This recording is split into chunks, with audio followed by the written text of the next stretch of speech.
Hey, hello again. My name's Pat. Welcome to Making RV Memories. Today we're going to talk to all the RV newbies. If you're new to RVing, or maybe you've had yours for a while, or maybe you've had it for 20 years and there's still some things you'd like to add to it, we're going to go over some things today that you really need when you first get it, and maybe it'll help you out. There's some stuff you probably really want, may not need it, and there's probably some stuff people trying to sell you that you really don't need at all. Let's go over some of those things today in our RV Newbies video. I hope you enjoy it. Welcome aboard. I hope you've hit that subscribe button. We'll be right back.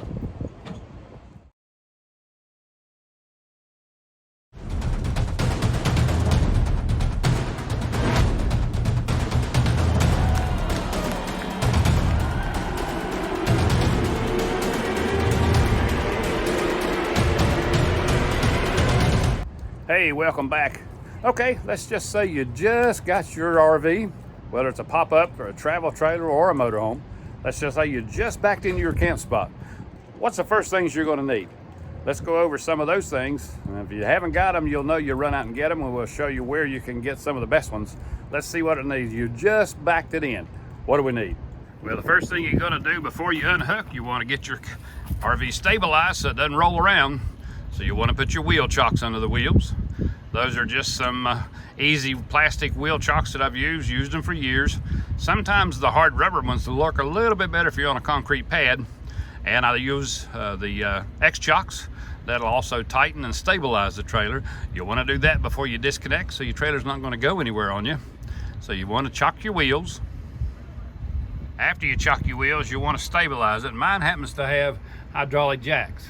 Now they make some snap pads that'll go on the bottom of the jack feet.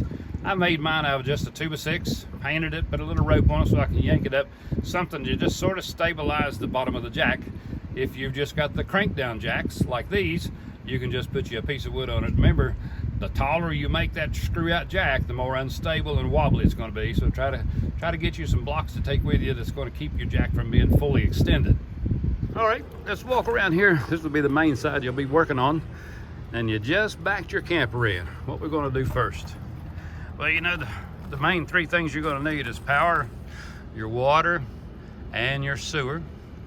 This sewer hose that I use here just happens to be a Rhino hose. It is collapsible. I keep a 15-footer. Now I've got a tube that I store mine in, but a lot of guys will put them in just a storage tub. This will collapse up to a fairly small hose, so it's easy to store. And I do carry a 10-foot spare hose too in another carrier, because you never know what campground you're going to go to that your sewer connections are going to be a little bit farther than your hose will reach. So having that extra 10-footer is going to really help out. The sewer hose support bridge, you'll need one of those, because you know what's going through the hose, and all of that good stuff needs to go downhill. So that little bridge will help it'll keep everything flowing the right direction, if you know what I mean.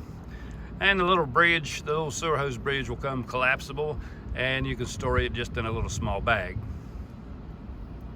The water hose, you'll want a lead and a BPA-free drinking hose. They're all usually already tagged and approved. They're the white or the blue drinking hoses for your RV.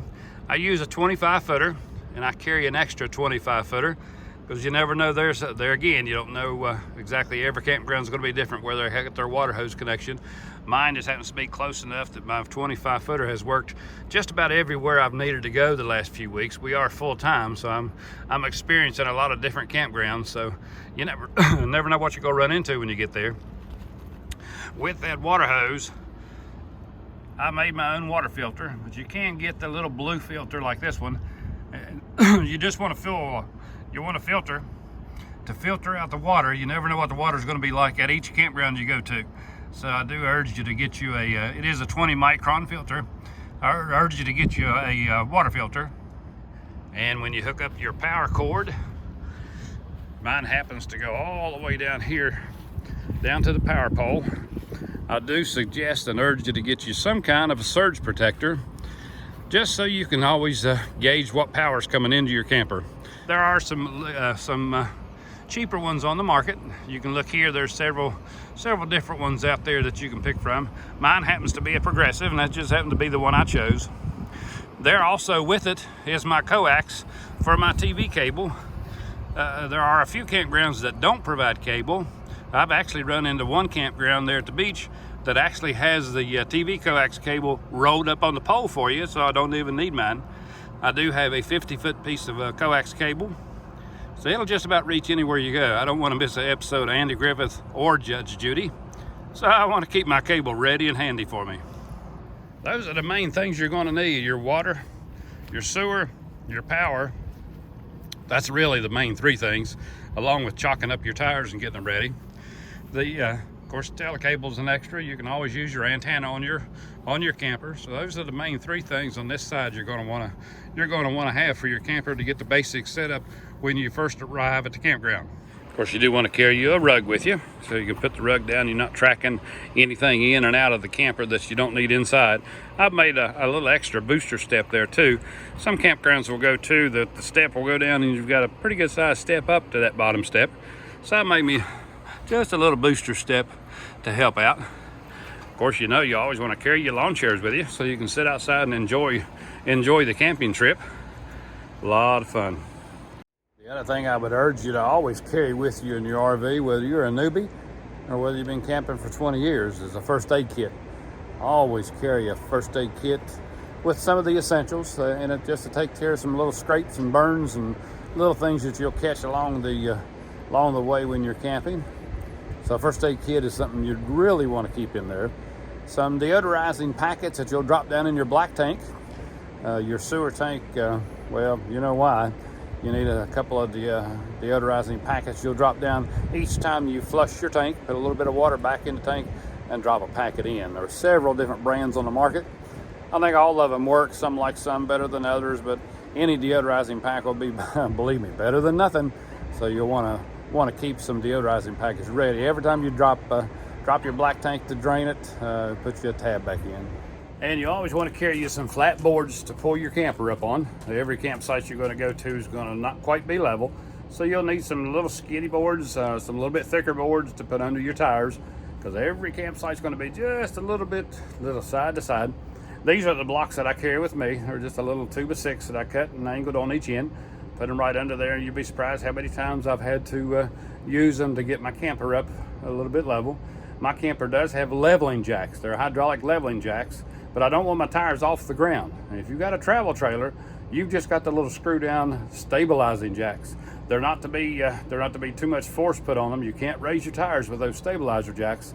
And remember, you don't want to overextend them, because they don't hold as much weight when you do that. But remember, they're just stabilizing. They're just to keep a little bit of the shake out of the camper.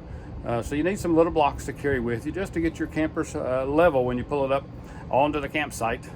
Even though my hydraulics are leveling jacks, like I said, I don't want my wheels off the ground, so I'll carry me some leveling blocks to balance it up there. The tire levelers, they make actually some plastic ones that look like a Lego. They're the big ones that'll go together so you can stack on top of each other to raise up and down, as shown here.